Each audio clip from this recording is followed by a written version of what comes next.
가, 지금 연휴네요. 네, 오늘부터, 어제부터구나. 예, 토요일부터 일단은 추석이에요. 예, 추석 때마다 누구나 다 그렇겠지만은 부모님 생각도 나시고, 그래서 고향에도 가시고, 뭐 여러 가지, 예, 정말 저도 이게 한국에 와서 느꼈지만 북한에서는 추석을 그렇게 크게 세지 않죠. 네, 근데 한국에 와서 추석의 그 규모, 또 민족 최대 명절이라고 해서 전 국민 분들이 네, 정말 기다리고 또 그날이 오면 또 예, 뭐 고향에도 돌아가시고 귀향도 하시고 뭐 여러 가지 하는 걸 보고 많은 그 감동을 받기도 하고 했었는데 일단 올해도 어김없이 왔습니다. 근데 뭐 한국에 와서 저도 뭐 거의 20년 되었지만 뭐 추석 때마다 솔직히 저뿐이 아니라 탈북민들이 갈 데가 없지 않습니까? 예전에는 코로나 전에는 그나마 그래도 뭐 임진각이나 뭐 이런 데 가서 예, 다들 모여가지고 그 실향민 분들도 그때는 임진각에 많이 오시잖아요. 예, 그래서 함께 북에 두고 온 가족들이나 뭐 그런 분들은 돌아가신 분들을 기리면서 뭐 여러 가지 행사도 하고, 예, 제사상이라고 하나요? 예, 제사도 드리고, 뭐 그런 걸 많이 하고 오셨는데, 올해는 그래도 저한테 어제 그 딸이 우리 집에 왔어요. 네. 음, 일단 그래도 아빠를 보겠다고 해서 그나마 그 아빠를 생각해 주는 건 우리 딸내미 10살짜리 도연이인데 오늘도 좀 같이 가서 뭐 제가 좀 몸이 좀 불편하니까 예 지팡이 짚고 뭐 띄엄띄엄 걷고 그러니까 그래도 같이 가서 김포공항에 있는 롯데몰인가요? 예, 그거 좋아합니다. 걔가 가서 거기 가서 키즈 카페도 있고 영화관도 있고 하니까 병원도 가서 거기서 식사도 하고, 네, 그 어떤 분께서 또 딸내미랑 같이 뭘 또 잡수라고 또, 예, 그 외식 식사권인가요? 예, 외식 상품권 뭐 이런 것도 주셔가지고 그래서 가서 맛있는 거 좀 먹이고 와서 지금 안방에서 자고 있는데, 일단 추석 맞으면서 좀 영상을 하나 올려놓고 예, 그럴까라는 생각이 피득 들더라고요. 예, 저번에 뭐 아들 생각이 나서 아들 이야기도 좀 해봤는데, 뭐 살짝 또 그 사이 또 근황에 대해서 말씀드리면, 제가 얼마 전에도 김명철 씨 TV에 나간 적이 있어요. 뭐 일단 그 나가게 된 동기 자체도 그렇죠. 일단 그분 쪽으로 연락이 오셔서, 뭐 적지 않은 분들 계속 김지성이 뭐 하냐, 요즘 뭐 암 걸렸다는데 어찌 지냈냐, 뭐 여러 가지 그런 일들이 있었다고 해요. 그래서 김명철 씨가 형님 그래도 이게 찾는 분들이 많은데 한번 좀 영상을 올려보라. 그래서 영상을 올려서 제가 예, 저번에도 이제 여러분들의 따뜻한 성원과 그다음에 예, 그런 따뜻한 마음을 받아안고 좀 감동했던 예, 그런 일들이 있었죠. 근데 그때 그 이후에 한번 좀 영상을 찍어보자 그래서 가서 좀 구사를 좀 못했던 말들, 예, 좀 이 말은 좀 남겨놓고 가야 되겠다 해서 그다음에 그것도 김현철 씨 TV에 좀 예, 나가서 좀 방송을 했습니다. 아니나 다를까 또 역시 뭐 일부지만 네, 악플이 달리고 그 이후로 또 제 채널에 또 들어와서 또 악플을 다시는 분이 계시더라고요. 다 좋아요. 예, 뭐 베나TV 사건이 정말 이 4년이 지나간 지금까지도 뭐 그렇게까지 말씀을 하시는 거 보니까 그래서 제가 그 채널을 쭉 이렇게 정리하면서 유튜브를 컴퓨터를 이렇게 보다 보니까 예전에 그 올렸던 영상이 있더라고요.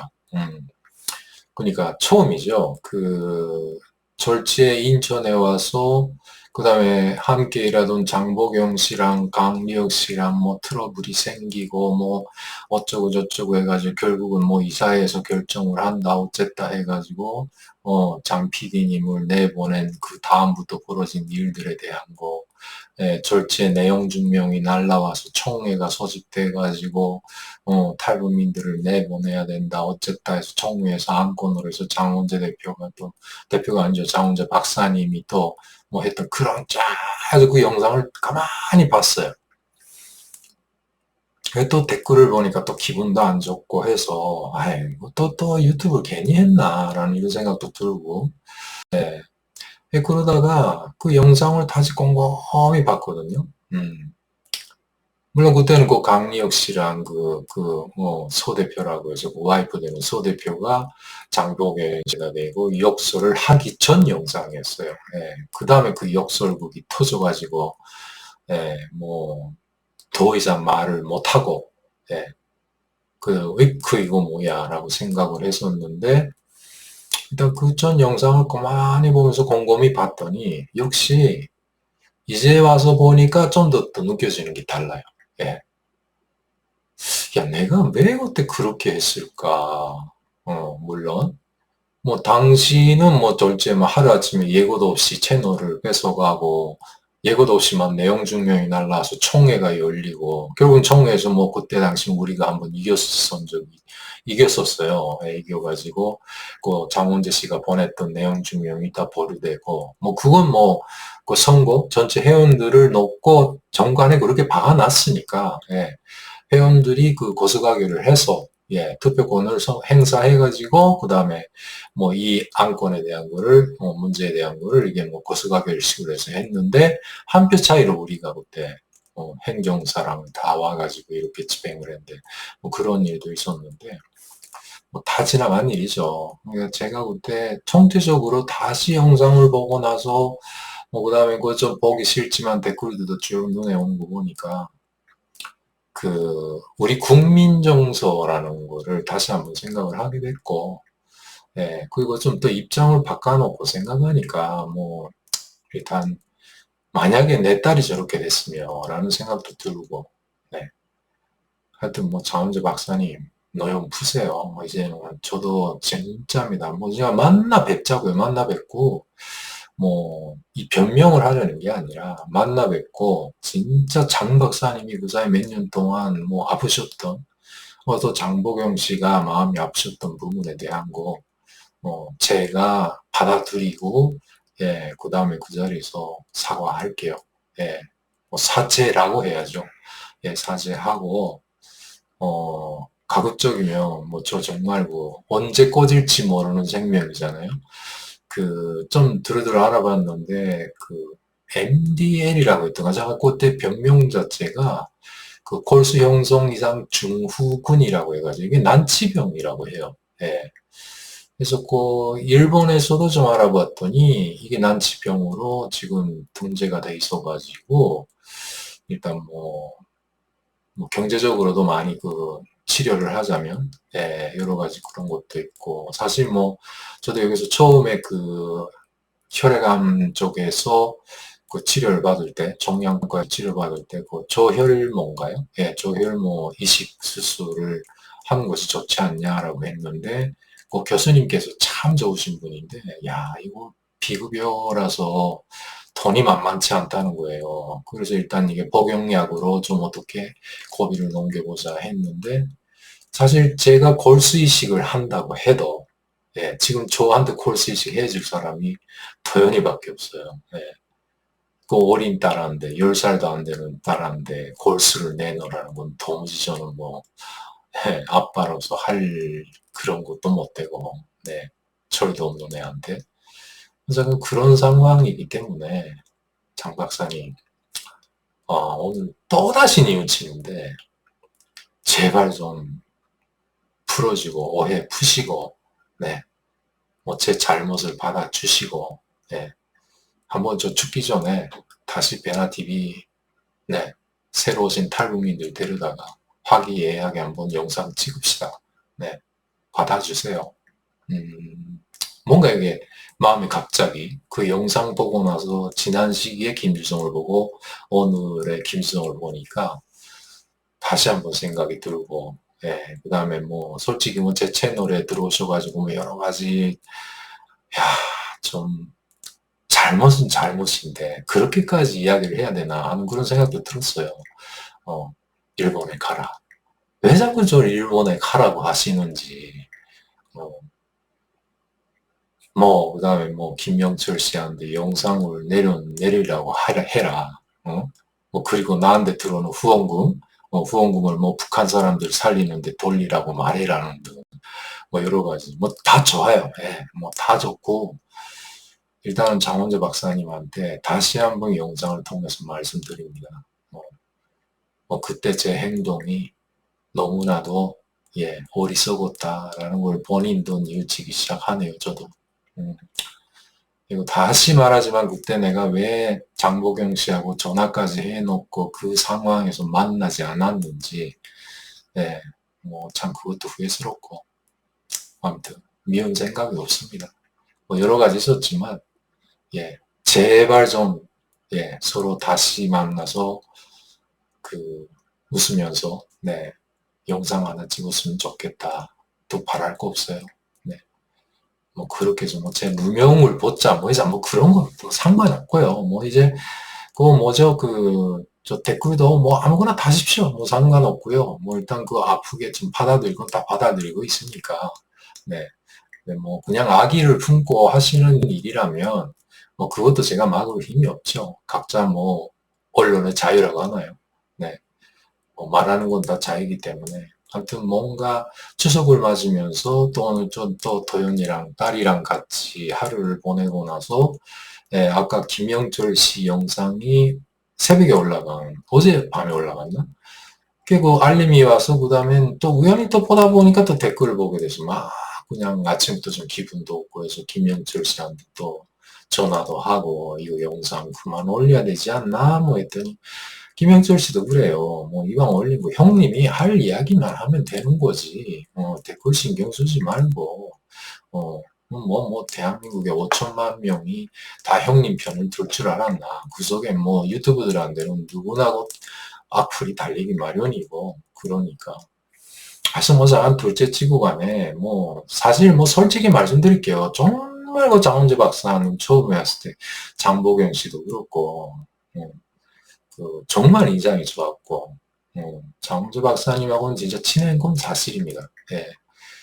이게 나이 차이가 있어가지고, 선배님 하고 했던 것도 기억이 나고, 여러 가지 있었는데, 지금도 열심히 하고 계시지만 저도 역시 장원재 박사님이 베나TV를 못 잊듯이 저도 갔죠. 일단 그 이야기 이만합시다. 네. 하여튼 악의는 없고 혹시라도 후회라도 장원재 박사님이 제 영상을 아무튼 보시겠죠. 안 봐도 좋고 누구 입을 통해서 들으셨을 때도 아유 그 양반 이제 그쯤 해서 좀 만나서 서로 웃고 울다 보면은 영수도 좀 받아줘라 라는 이야기를 좀 해주시면 기꺼이 가서 바라신다면 그러잖아요. 가서 만나서 지나간 일에 대한 거 억하 심정에 대한 거 다 터놓으시면 제가 다 받아들여서 거기에 대해 사죄 다 한다고.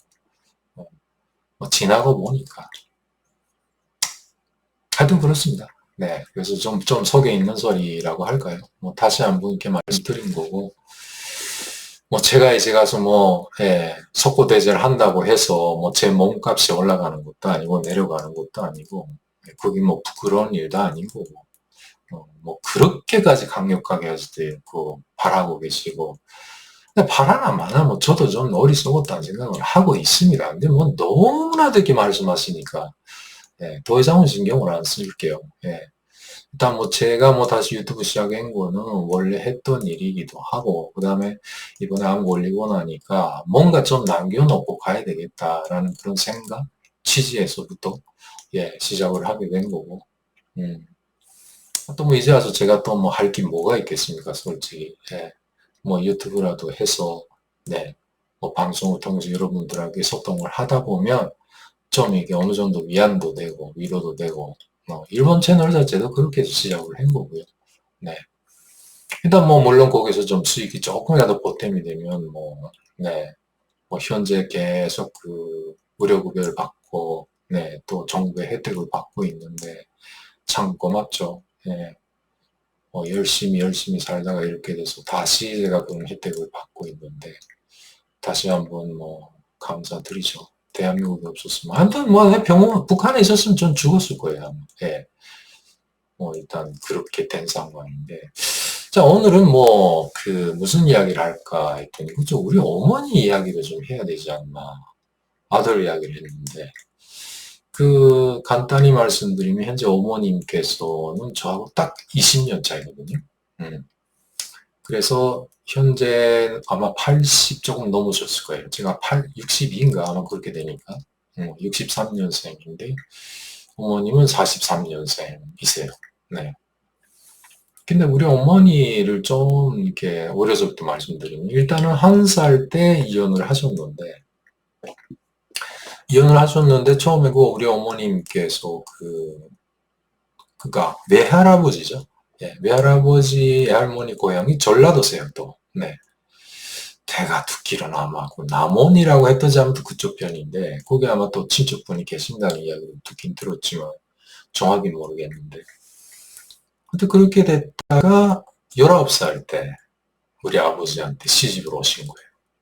근데 그 당시에 45년 전에도 말씀 피뚝 드렸지만 할아버지께서 조선인들을 다 모아서 이게 토목건설인가 이런 식으로 해서 건설사를 만드셔가지고 일을 하셨어요. 노가다죠, 노가다 한마디로. 그걸 하시다 보니까 좀 어느 정도 사업도 하셔서 좀 돈도 있는 편이었던 것 같아요. 예. 그래서 여러 가지 그러다가 조청년에서 간부하고 하니까 어느 정도 인지도가 있어서 거기에 시집을 오신 거죠. 예. 중매를 누굴 통해서. 왔다가 어머님께서 19살에 시집을 오셨는데 참 예쁘장하게 생기셨는데 오고 보니까 우리 아버지 동생, 예, 작은아버지가 이미 전에 결혼을 우리 아버지보다 형보다 먼저 결혼을 하셔가지고 아들 둘 낳고 예, 그 다음에 그 작은어머니도 이혼을 하셔가지고 집에서 나가신 거예요. 예, 듣기로는 시아버지, 시어머니 봉건이 너무 세가지고 그랬다. 이런 이야기도 있고, 어머니 자체가 그 봉건이 싫었다. 이런 말씀도 있는데,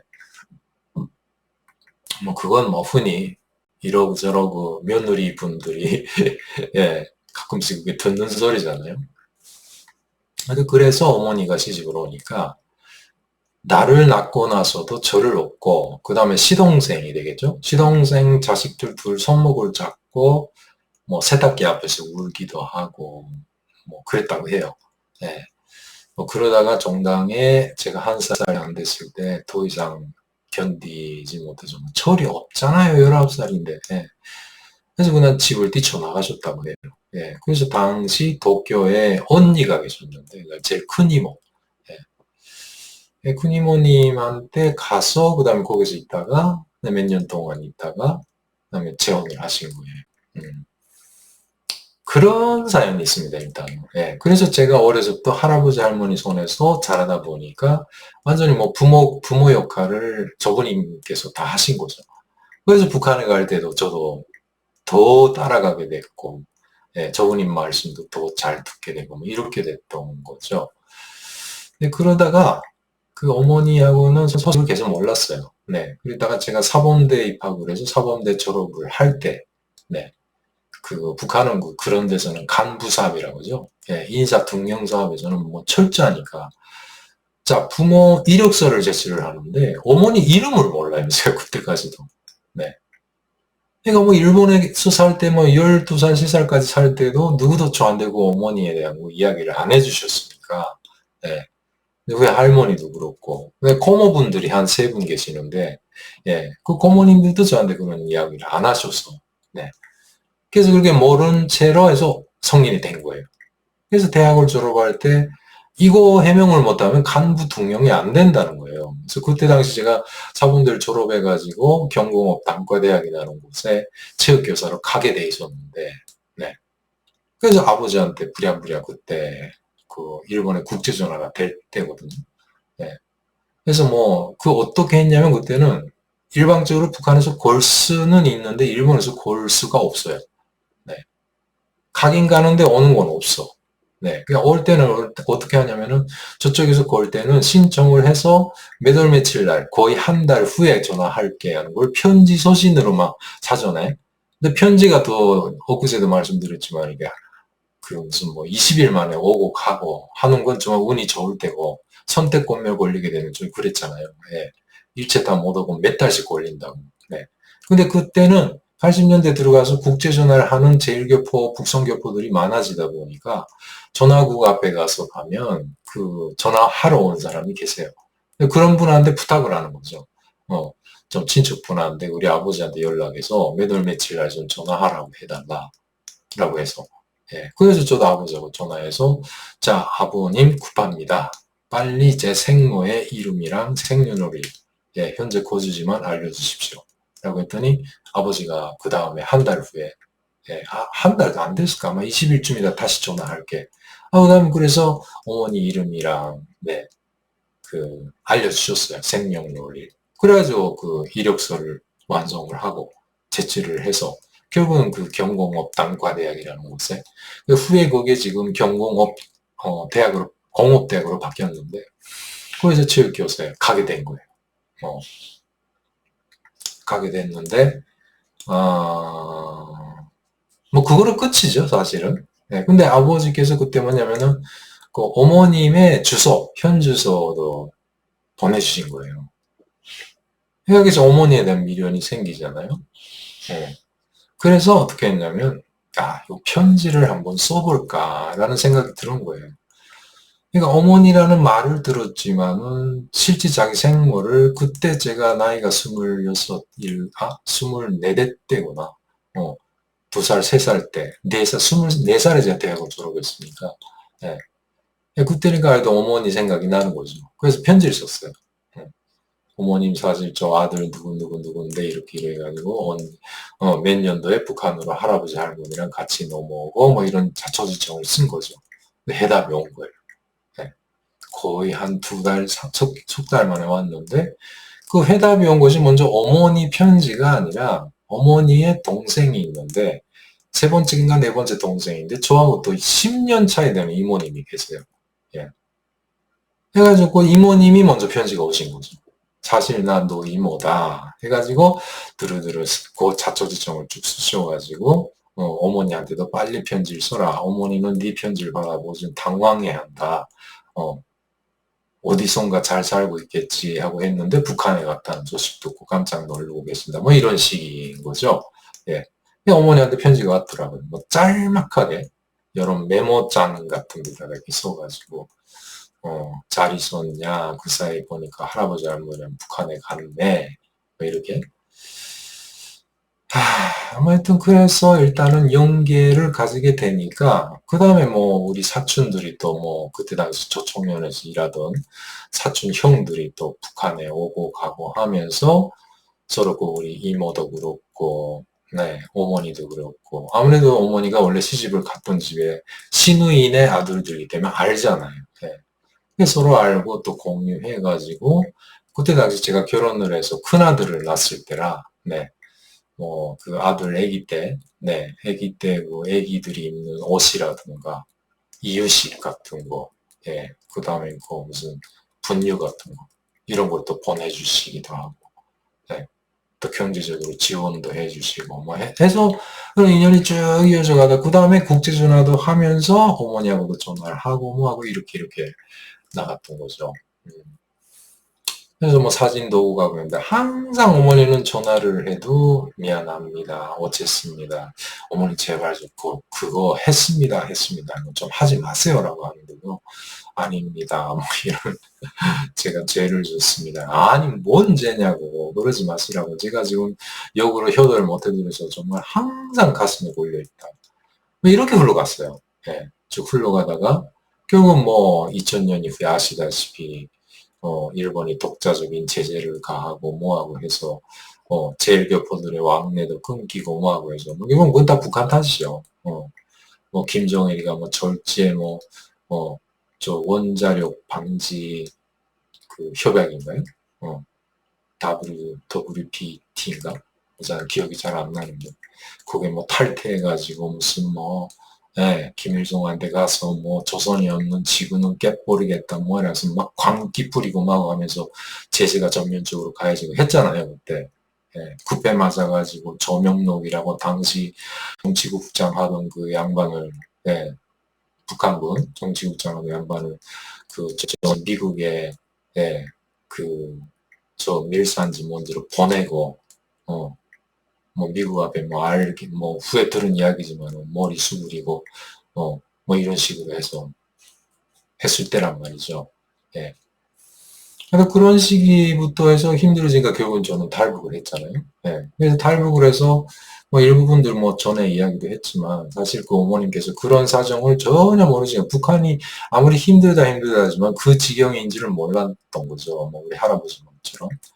그래서 그 다음에 탈북을 해서 일단은 저는 처음에 어머님 품으로 가리라고 생각을 해서, 예, 탈북을 했을 때, 1차 탈북을 했을 때도 그렇고, 두 번째 탈북을 했을 때도, 예, 그 일본 영사관에 전화를 했던 거죠. 그러니까 첫 번째 탈북을 해서 영사관에 전화를 했다가 잡혀가지고 북송됐었잖아요. 예. 전 일반 취급이 아니라 북송됐을 때, 그 정성군이라고 있어요. 예, 한경북도 정성군 장생이라는 곳에 그 정치범 수용소 자리 국가보위부 직결소라고 해서 좀 급이 다른 과목이 있거든요. 거기를 끌려가는데 왜 끌려가는데 후에 알아보니까 저 가지고 한 집에 있다가 인신매매 걸려가지고 잡혀간 탈북민 여성들이 보위부에 끌려와서 그 다음에 있었던 이야기를 쭉 보니까 저 남자 하나 키 큰 남자 있었는데 평양에서 온 남자인데 그거 간첩했다고 어딘가 뭐 이렇게 일본말 하면서 전화하더라. 뭐 이런 증언이 나가지고 그다음에 저 그쪽으로 해서 뭐 간첩 혐의 뭐 이런 식으로 해서 잡혀가지고 거기서 취재받았는데 사실 뭐 제일 겪어야 되는 그 개념 자체를 잘 모르는 분들이 많으니까 예. 취재받을 뭐 어디 전화했냐 해서 뭐 영사관 했다면 큰일 나잖아요. 그러니까 다행히 그 일본어를 아는 분이 안 계셨으니까 보위부에서 물어볼 때 끝까지 아니 그 친척이 있어가지고 예, 돈 좀 받으려고 계속 전화했습니다. 라고 쭉 했더니 그때 참 웃긴 에피소드가 저를 담당했던 것이 그 직결소 서장이라는 양반이 중자를 갈았는데 아시다시피 그 북한이라는 나라가요 고난의 해군을 겪고 난 다음에 통제받는 사람도 배고프지만 통제하는 사람도 배고픈 시기였어요 그때. 예. 그러니까 보위부 안에서도 결국 뭐냐면 이 사람을 예전에 법대로 그냥 취급을 해서 죽이든 살리든 뭐 이렇게 해도 예. 뭐 일단 그런 정신적 보상에는 만족을 못 느끼는 때라 예. 물질적 보상이 있는 게 낫다. 내가 이 사람을 이렇게 해서 법대로 다 처리를 해서 자기 펜테 노름이잖아요. 그래가지고 그렇게 해서 뭐 감옥에 보내든 뭐 처형을 하든 이렇게 자기한테 독이 돌아오는 게 하나도 없다.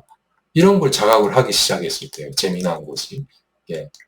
그러니까 살아날 여지가 생긴 거죠. 그래서 뭐 노골적이에요. 예. 뭐 쭉 취조하다가 북한 보위부 특징이죠.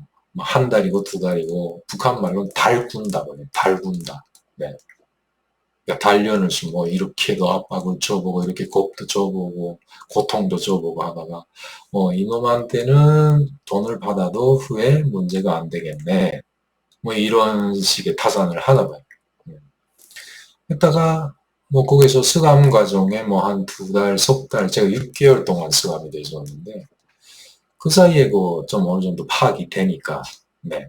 너 얼마 줄래? 나한테. 노골적으로. 네. 그래서 얼마 달랍니까? 뭐 이런 식으로 해서. 네. 근데 그때 당시 그 양반이 불렀던 소장이라는 양반이 역시 그 아무리 국가보위부 직결서라도 그때 당시 막 500달러인가 600달러인가 아마 딸내미 결혼을 해야 된다 어쨌다 하면서 그런 이야기를 하는데 뭐 사실 북한에서도 100달러 컸죠. 그래서 결국은 그런 식으로 해서 나왔는데 그 어머님께서 어떤 일이 있었냐면 그때 지금 여담으로 이야기했지만은 탈북을 해서 일본 영사관하고 전화했을 때 영사관에서는 좀 되게 오래 걸려요. 일본이 있고 뭐 우리 대한민국하고 틀려요. 네. 그 뭐냐면 법적 보호자의 승인이 없이는 일본 외무성에서 탈북한 사람들 보호를 해줄 수가 없어요. 일본에 살고 있는 탈북민들 한 300명 정도 되지 않나요? 300명 이상 되는 거 아마.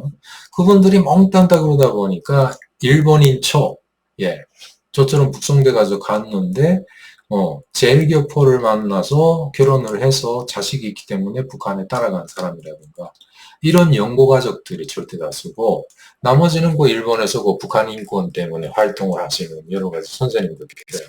예, 야마다 선생님이라든가 뭐 여러 가지. 그것도 일본은 또 납치자 문제가 있기 때문에 그와 연관된 단체들에서 일부 분들이 탈북민들에게 보증을 쓰셔가지고 가서 사시는 분들 있는데 그렇게 가서 사는 분들도 거의 다 북송교포, 저하고 비슷한 북송교포 연관 자녀들이나 뭐 이런 분들이 예. 하도 그렇게 됐는데 어머님께서는 뭐냐면 처음에 가서 그렇게 해서 제가 1차 탈북을 해서 10월 만에 잡혀갔습니다. 몰라요. 그러나 영사관에서는 제가 연락이 없을 뿐이지 잡혀간지 북송된지 몰랐던 거예요. 네. 그러다가 제가 1년 후에 다시 2차 탈북을 했잖아요. 그때가 사실 영사관에 전화하니까 그때는 그 사이에 어머니한테 통보가 가서 네, 이렇게 법적 보호를 하겠냐, 보증을 서겠냐 이렇게 되니까 어머니께서 반대를 하셨다. 뭐 그걸 또 댓글에 대고 나보고 저 사기꾼 새끼니까 엄마가 버렸지 어쨌다. 야, 좀 그만둬줬으면 좋겠어요. 좀 제발. 네, 그렇게까지 이야기를 해야 되나. 나만 또 이게 생각이 나는데, 뭐, 이건 괜찮아요. 뭐, 지나간 일이라. 아무튼. 하여튼, 말로 쇠도 녹일 것 같아요. 네, 뭐 앞으로 다시는 분들 보면. 네. 북한에서 작가들 보고 그런 비유 쓰거든요. 북한 작가들은 말로 쇠도 녹인다. 예, 그렇게 말이 심하다고 해야 되나? 예. 근데 아무튼 여기서 앞으로 다시는 분들도 만만치 않더라고요, 보니까. 근데 그렇게 돼서 어머님은 실정을 몰라요. 그러니까 북한이 어느 정도다라는 걸 좀 못 산다는 거 알지만 어느 지경에 탈북을 해서 현재 대한민국에도 이렇게 막 그때 당시 거의 10,000명 가까이가 가 있을 텐데 2008년도는 그런 사정을 모르니까 아니 왜 너 혼자 나왔냐? 왜 자식을 못 데리고? 야 아시잖아요. 북한에서 자식 끌고 넘어온다는 게 뭐 장난이 아니거든요. 예, 그래서 그 설명을 해도 못 알아들었어요. 예. 일단 근데 웃긴 게 뭐냐면 일본의 친척분들이 그렇게 많은데 유일하게 일본 국적으로 귀화하신 거는 어머니 혼자뿐이라 다른 분들이 외삼촌이고 이모가 법적 보호를 설 수가 없는 거예요. 그다음 외삼촌이 안타까워서 어디 갔겠습니까? 한국 영사관에 간 거죠. 가지고 사정 이야기했어요. 이렇게 됐는데 저 중국에 놔뒀다가 또 잡혀간다고 뭐 이렇게 조카 좀 살려달라고 했더니 한국 영사관에서 그냥 단마디 명찰로 뭐라고 했냐면 아니 왜 애가 일본 애도 아니고 왜 일본에 보내려고 하나? 한국에 보내라고. 한국에 한 10,000명 가까이 가 있다고. 그 이야기를 처음 들은 거예요. 저도 그때 당시 그렇게 많이 가 있는 줄 몰랐고, 네. 그래가지고 그때 당시 연락이 다시 와서 그 외삼촌께서 너 위치가 어디냐? 알려도 되겠냐? 해서 영사관에서 물어본다. 그래서 어디 연길시 어디쯤이다. 했더니 알겠다. 근데 후에 뭐 거의 한 달도 안 돼가지고 중국도 역시 그 교회를 탄압하고 있잖아요. 종교를. 네. 근데 그 교회가 있더라고요. 그 연길에. 그 교회에 소속되어 있는 권사님인지 하시는 분이 젊은 분인데 찾아온 거예요. 찾아와가지고 한국에 가겠냐면서 네 갑니다.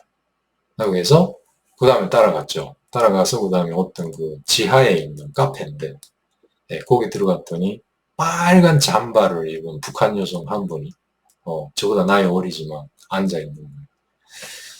그래서 그 다음에 그 좀 목사님이라고 하시더라고요. 좀 머리가 좀 벗어진 분인데 기도하자고. 처음이지 뭐 그때. 손을 잡길래 이거 뭐 하는 거냐 했더니 그 목사님이 제 손하고 그분 여자분 손을 잡고 이렇게 해서 머리 숙이고 눈 감으래.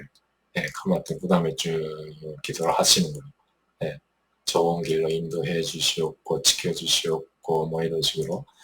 처음이니까 그때 낯설었죠. 뭐 일단은 뭐 그래도 한국 간다 하니까 뭔가 이게 좀 마음의 평온도 찾고 해서 그러니까 어찌어찌 해보니까 저도 한국에 와서 뭐 종교에 대해서 뭐 여러 가지 경험도 많이 해서 책에서도 좀 어느 정도 좋은 점도 있었지만 좀 살짝 저한테 상처가 되는 부분도 있어가지고 거기에 대해서 책에도 서술을 했는데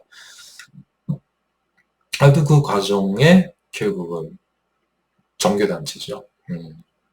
그러니까 사실 저는 그 종교단체 무시하면 안 돼요. 네. 그래서 그 기독교 단체, 그때 우리 그 북경에 갔을 때 뵙던 분이 윤 목사님인데, 다리를 살짝 이렇게 절었던 분인 것 같아요. 네. 분명 한국 분은 틀림이 없었는데, 그 후엔 뵙지 못하고, 하여튼 그래서 한국에 오게 된 거예요. 네. 한국 온 다음에 무사히 도착해서 다시 일본에 연락을 했더니, 네, 어머님께서 안 만나주신 거예요. 네, 이모도 그렇고 외삼촌도 그렇고 일단 한국에 왔다는 거 알고도 일단 뭐 쉽지가 않더라고요. 네.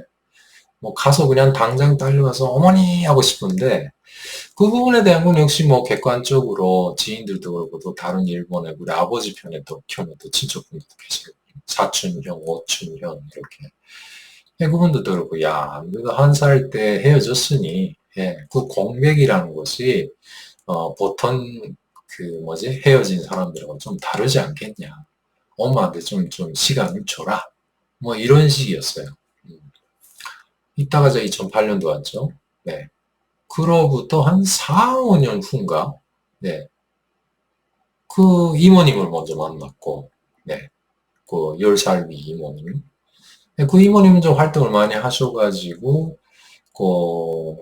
좀 뭐라 하냐면은, 플로리스트 있잖아요. 네. 꽃으로 하는 그 학교를 하고 계시거든요. 네. 그래서 그게 일본에 있으면서도, 그, 제일 교포 자녀들, 네. 그분들은 뭐 이렇게 할인을 해주거나, 어떤 경우는 무상으로 이렇게 교육을 해주고, 근데 플로리스트 자격을 줄 수 있는 그런 학원을 운영을 하고 계세요.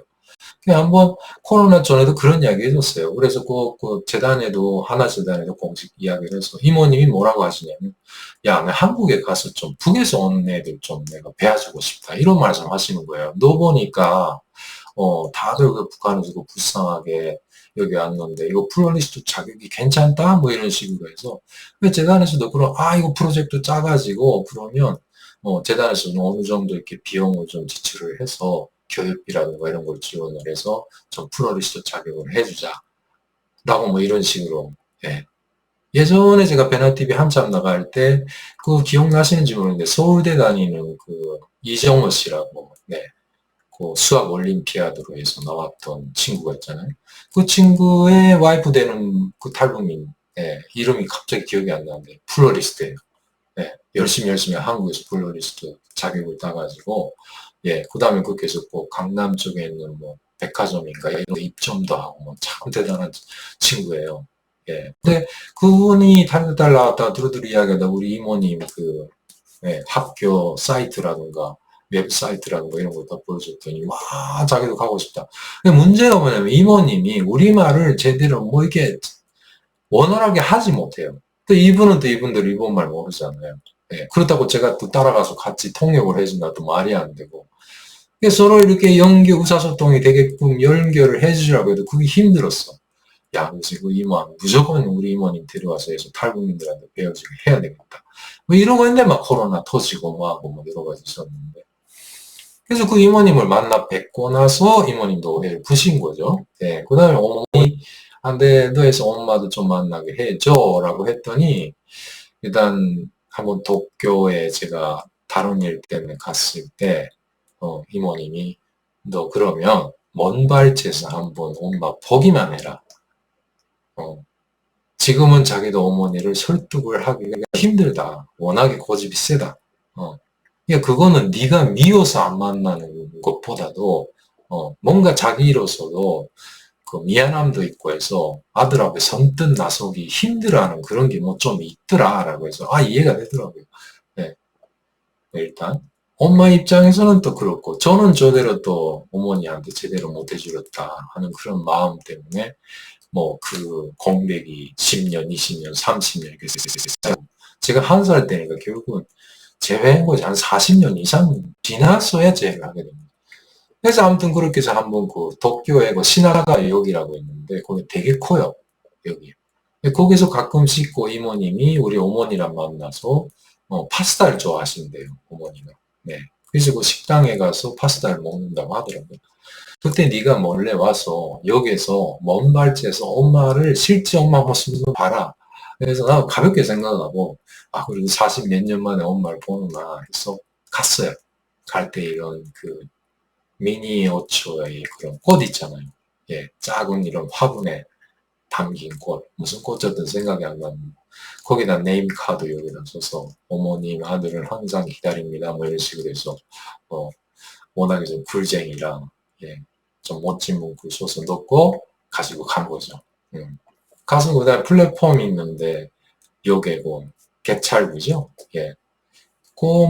저 너머에서 계속 보고 있는데 이모님이 라인이라는 거 이렇게 막 주면서 카톡 같은 거. 보이니? 지금 내가 만나서 너 앞에 서 있는 게 엄마야. 봤더니 뭐 알겠더라고. 그 순간 또만 눈물이 난다. 눈물의 앞을 가린다는 표현이 있잖아요. 똑같아. 야, 역시 이건 뭐 인간이다 하는 생각이 들었는데, 그 다음 더 이상 뭐 행동을 못 하는 거죠. 그냥 울기만 하니까. 예, 그때 일본 미디어 쪽에서 일하시던 지인이 있어요. 그분도 한때는 캄보디아인지 라오스까지 현지 나가가지고 탈북민들 오는 거를 안가에서 이렇게 지원도 해주고 뭐 해서 했던 일부 탈북민들이 그분을 잘 알아요. 예, 그래서 우리 북한 인권을 위해서 많이 활동하셨던 분인데 그쪽랑 친해져가지고 나이 차이도 얼마 안 나서 형 동생 하시는 분.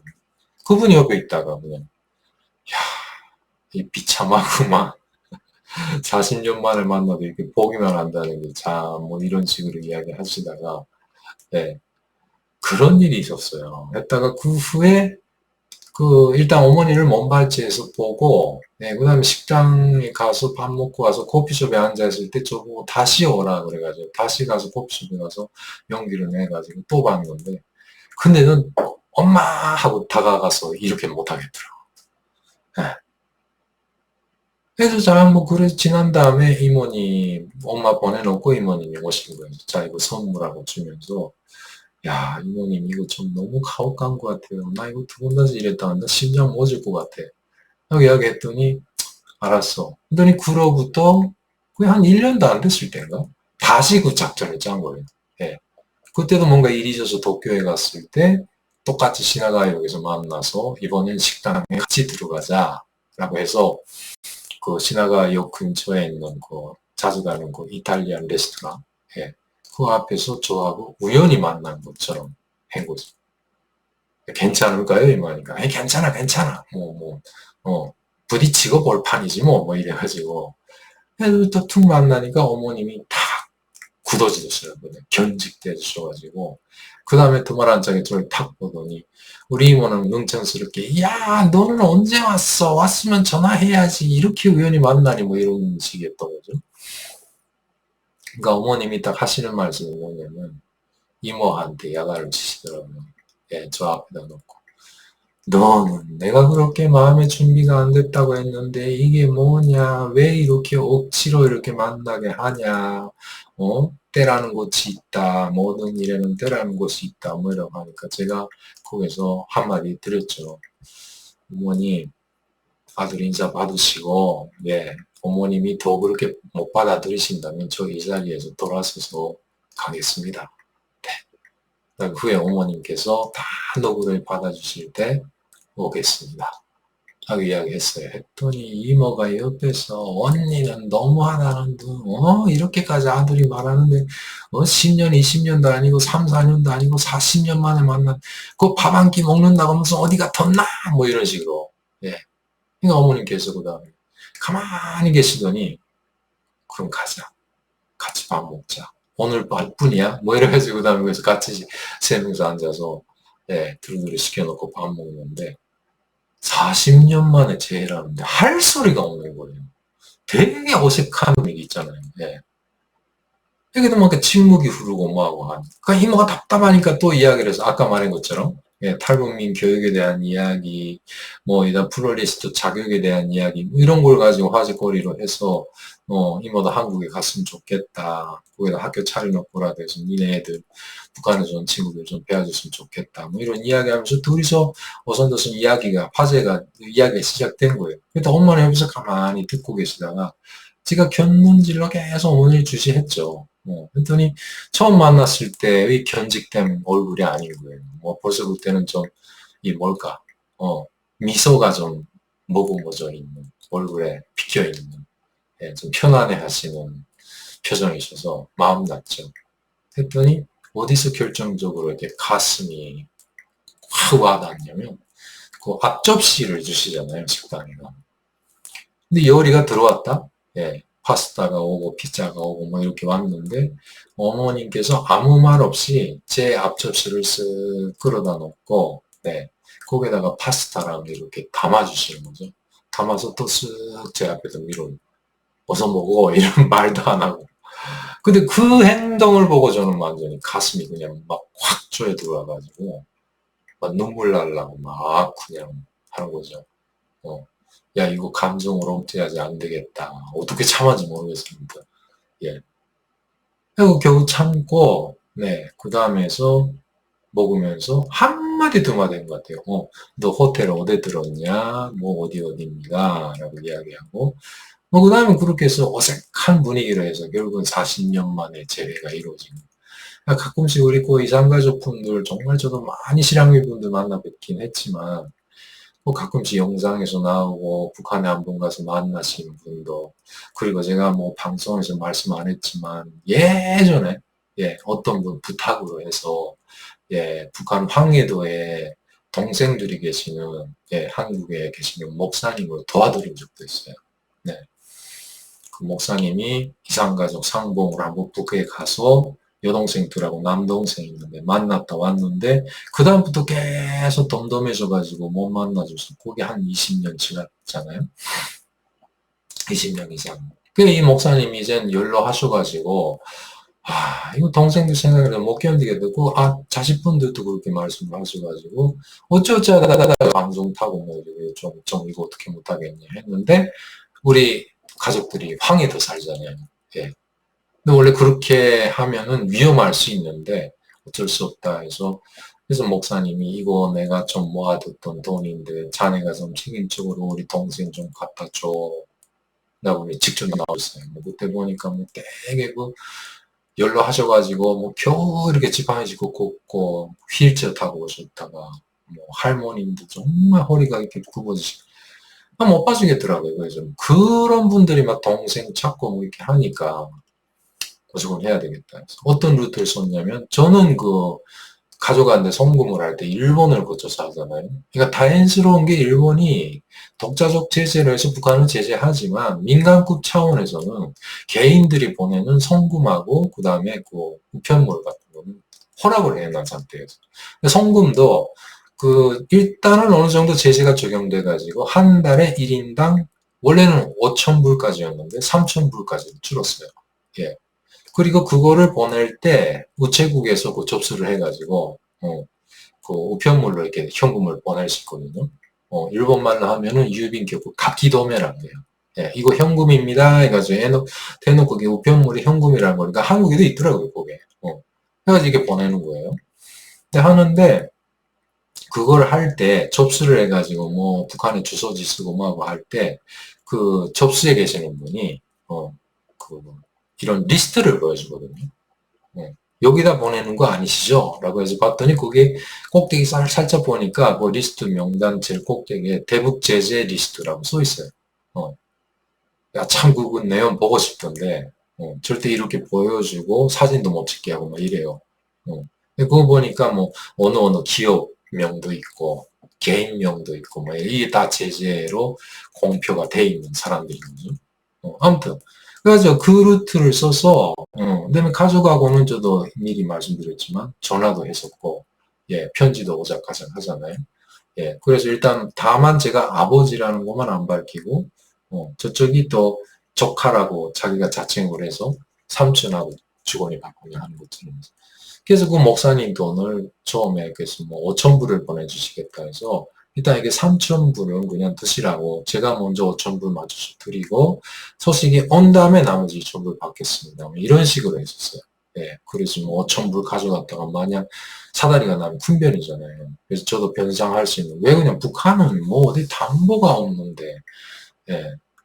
그래도 그때 뭐 목사님이 정말 사정을 하셔가지고 야 이거 무조건 이건 좋은 일 해야 되겠다고 생각을 하고 예. 그래서 그 다음에 가족한테 먼저 해가지고 그분한테 먼저 북한에서 오래 살았으니까 알잖아요. 그 목사님의 동생분들이라도 그 땅에서 살면 자연히 여러 가지 욕심도 생기고 마음도 변심이 가고 뭐 그래요. 네. 그래서 우리 가족한테 뭐 특히 북의 와이프한테 네. 그러니까 편지를 쓴 거고 이거 일본에 계시는 나의 지인의 친척분한테 전하는 돈인데 니네가 책임적으로 전해줘라. 그리고 네가 가서 돈을 주고 편지를 받아오고 그 다음에 사진을 찍고 그걸 이렇게 보내라고 했더니 예, 그때 사진은 후에 보내와. 사진을 보는 게 아니라 그 집에 가서 이전에 그 목사님이 그 이산가족으로 해서 북한을 방문했을 때 같이 찍은 사진 있잖아요. 그걸 보내왔구나. 맞다. 예, 맞다는 증거로. 그래서 편지를 안 받아가지고 그 다음에 돈을 무사히 전달을 했더라고요. 해가지고 그 다음에 국회에서 가져왔죠. 그래서 어촌불 제대로 이거 엔화로 바꾸니까 이렇게 돼가지고 예 그래서 엔화로 얼마 전했습니다. 목사님께서 울고 난리가 났죠가지고 아니 감사한 게 아닙니다 목사님 절대 그러지 마십시오 뭐 이러면서 요번으로 제가 자녀한테 많이 수고비 필요 없고요 아무튼 간에 그렇게 해서 일단 거기서 뭘 사전에 뭐가 해줬냐면 이 돈 갖다 주는데 저는 필요 없는데 아무리 제 가족이라도 북한에서 가면 거기서 한 100달러, 200달러 정도는 좀 여비로 쓰라고 좀 해도 될까요? 했더니 하고 마음대로 하라는 거예요. 그래갖고 그런 일이 있었거든요. 갑자기 어머니 이야기에다 이런 이야기를 돌아갔는데 그러니까 그 후에 좀 안 좋은 일이 있었다면 뭐냐면 그 친척 그 목사님의 동생분들이 한 번 그렇게 전달을 했더니 우리 집에 오작가작 하다가 돈이 들었으니까 우리한테 와서 그 가족한테 협박을 하고요. 우리 오빠가 한국에 산다는 건 니네 남편도 한국에 있다는 건데 다시 연락을 해라. 돈 보내달라고. 그러니까 이런 게 문제죠. 계속 어떡하냐 했더니 그 다음에 목사님한테 이런 상황이다라고 말씀드렸더니 참 안타깝지 목사님도 거기까지 더 이상 경제적 지원을 할 그런 능력도 안 되고 몸도 안 좋으시고 해가지고 어떻게 해결을 해라. 어떻게 하겠습니까? 참 그러다가 우리 가족도 위험해질 것 같고 여러 가지 그런 사정이 있어갖고 그래서 일단 우리 가족한테 돈 보낼 때 이것도 목사님이 보낸 거다 해가지고 그때 500불인가 600불인가 근데 그때 당시면 한 5, 60만 원, 70만 원 정도잖아요. 제가 줄 수 있는 한도가 그 정도라 그걸 갖다 드려라. 그래서 이거 목사님이 보내는데 지금 아프셔가지고 안 된다 하고 그 다음에 그 집하고는 더 이상 연락을 하지 마라 라고 그런 일이 있었고 예. 그래서 어머니하고 두 번째 그렇게 식당에서 만나 뵀잖아요. 예. 만나 뵙고 그 다음에 그 식사 대접을 제가 했어요 그때 계산을. 그러니까 어머니가 안 된다고 이모 보고 네가 계산해 하는 거 아니 어머니 오늘은 제가 밥을 사게 해주세요. 라고 해서 제가 계산해서 밥을 사드리고 예, 그 다음에 지하철로 가는데 서로 노선이 달라요. 저는 이쪽으로 내려오고 이모님하고 엄마는 저쪽으로 가는데 그때 열차를 기다리는데 지하철을 기다리는데 이모님이 딸랑하고 이렇게 라인을 보내주십니다. 네 엄마 지금 옆에서 울고 계신다 기뻐서 다 해결된 거죠 그때 당시 기뻐서 울고 계신다 야 제가 어디 있는지 안 보이네 라고 하신다 이모님 고맙습니다 네. 그래 놓고 그 다음에 그 코로나 터지기 전에 그 18년도 말인가요? 추석 때가 근데 그러니까 추석 때 이런 생각이 나네요. 우리 딸 데리고 그 지금 데리고 일본에 간 거죠. 가서 엄마 뵈러 갔어요. 그러니까 우리 딸 보고 손녀 보고 좋아서 난리가 나서 벌써 온다고 하니까 백화점에 가서 애기 옷을 사놓고 키가 얼마다 뭐이다 그래서 함께 그때 온천지에 가서 놀기도 하고 해서 하룻밤도 지내고 해서 자 이번엔 한국입니다. 제가 모시겠습니다. 19년이 해가 열려가지고 좀 추운 겨울 한국이 추우니까 봄이 오면 그때 4월쯤에 옵시다 했는데 코로나 터졌잖아. 계속 못 오고 있다. 언제 코로나 끝나냐 하는데 뭐 그 다음부터 제 인생이 뭐 나락으로 돌리다 보니까 어머니한테 참 오시라고 말씀도 못 드리지. 정당에는 뭐 제 잘못이고 제 불찰이죠. 지금의 처지까지 놓이게 되니까 뭐 도무지 말씀. 그래서 암이 걸린 것도 걱정을 하실까봐 계속 숨기고 있었어요. 숨기고 있다가 얼마 전에 그것도 들통이 났죠. 이모님이 막 욕을 하시더라고요. 넌 그래도 알려야지. 왜 그렇게 했냐 했더니 어머님이 먼저 지금 80 넘으셨는데 벌써 예, 살짝 치매라고 하나요? 네. 오셔가지고 그다음에 허리가 척추 변형이 오셔가지고 이렇게 굽어져서 야, 너 그래도 이제 엄마가 어찌 될지 모르니까 한번 같이 그래도 모셔야지 않냐라고 말씀하셨을 때 제가 답변을 못했어요. 아시지 않습니까? 이 상황에서 본인도 제대로 못 걷고 뭐 경제적으로도 그래, 뭐든 그래. 어머님을 모실 수가 없고 또 어머님도 또 이제는 또 한국에 더 이상 올 수 있는 비행기 탈 수 있는 그런 몸도 아니고 제가 가야 되는데 저도 못 가지. 안타깝죠. 그래서 이모님한테 이런 상황이다라고 이야기했다. 아이고, 너네 모자는 결국은 이렇게 파란만장한 인생 끝에 만날 수 없는 운명인가 보다. 뭐 이런 말씀하셔가지고 그렇진 않겠죠. 좋은 날 오겠죠. 어머님 보고 좀 부디 힘내라고 해주세요. 해주세요. 그래서 현재까지 어머니와 저의 그런 간단한 이야기. 참 어머님이 늘 이모님이 계속 말씀하셨어요. 네 엄마 그래도 일단 아버지하고 결혼 생활은 그렇게 썩 좋지 않았나 봐요. 그래서 아버지가 그런 삶을 사시다 보니까 근데 그때 당시 저를 오죽했으면 집을 떠났겠습니까? 근데 후에라도 이모님이 그런 말씀 하셨어요. 네 엄마하고 뭐 거의 몇십 년이 됐지만 같이 걷다가도 어린 애기를 보면 네 생각이 난다고 계속 울고 계셨던 게 내 엄마다. 한번 외삼촌이 제가 썩 어릴 때 우리 할머니한테 저 뺏어가겠다고 몇 번을 집에 왔었는데 할머니를 못 이기셨대요. 뭐 그런 이야기. 참 제가 그래서 이것도 영상에 남겨놓고 싶다. 네, 어머니에게 드리는 인사. 네. 우리 도연이 딸도 할머니에 대한 인사에 그때 당시만 해도 어렸으니까 18년도잖아요. 네. 그래서 일단 뭐 같이 사진도 찍고 그런 사진들은 있는데 기억을 잘 못하더라고요. 네. 한번 좀 딸내미 데리고 가고 싶긴 하지만 지금 상황에서 뭐 도무지 힘들고 어떻게 했으면 좋을지 모르는 참 안타깝습니다. 재산 말씀드립니다. 차문지 박사님. 다 잊어주시고 마음 푸시고 제발 받아주십시오. 더 이상 뭐 또 이야기하고 싶지 않네요. 뭐 그래도 싫다면 뭐 어쩔 수 없습니다. 저는 저대로 가는 길이고 그나마 그래도 베나TV는 한테 정말 공적이셨던 팀인데 뭐 저 때문에 망했다고 하시니까 제가 어떻게 하나 살릴 수 있는 기회를 주시라고요. 네. 부탁드리겠습니다. 네. 뭐 안주나 선악그래도 뭐 대한민국에서 와서 국적을 받고 할아버지 고향도 여기고 그리고 제발 시청자 여러분 일부 앞으로 다시는데 제발 일본인 취급하지 말아주세요. 태어난 것이 그곳이지. 물론 그렇다고 해서 뭐 일본인이 싫다, 뭐이다, 뭐 그런 식으로 또 몰아가지 마시고 제발 좀 부탁드립니다. 네. 너그럽게 받아주시고 이해해 주시고 뭐 저도 지난 시절 저에 대해서 많이 반성을 하고 있으니까요. 네.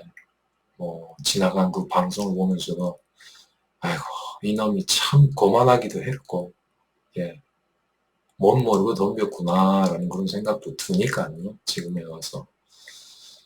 사람은 죽을 때까지 후회한다고도 하지 않습니까? 네.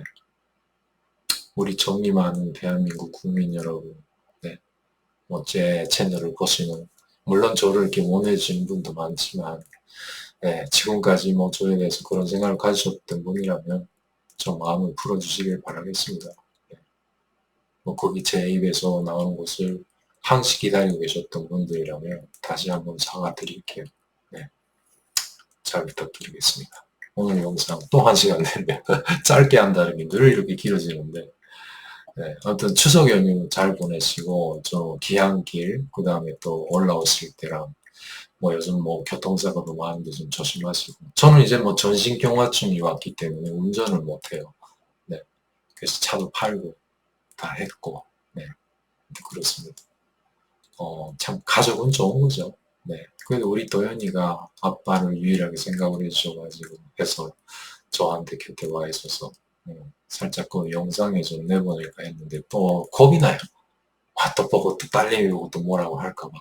예. 그래서 더 이상 예, 여기까지를 하겠습니다. 예. 그 외에도 북한 이야기 그리고 제가 그 북에서 겪었던 이야기 이어갈까 합니다. 예. 많은 시청 부탁드리고 아무튼 응원 부탁드리겠습니다. 예. 용기를 내고 씩씩하게 삶의 끈을 붙들고 가보겠습니다. 예. 안녕히 가십시오. 김주성이었습니다.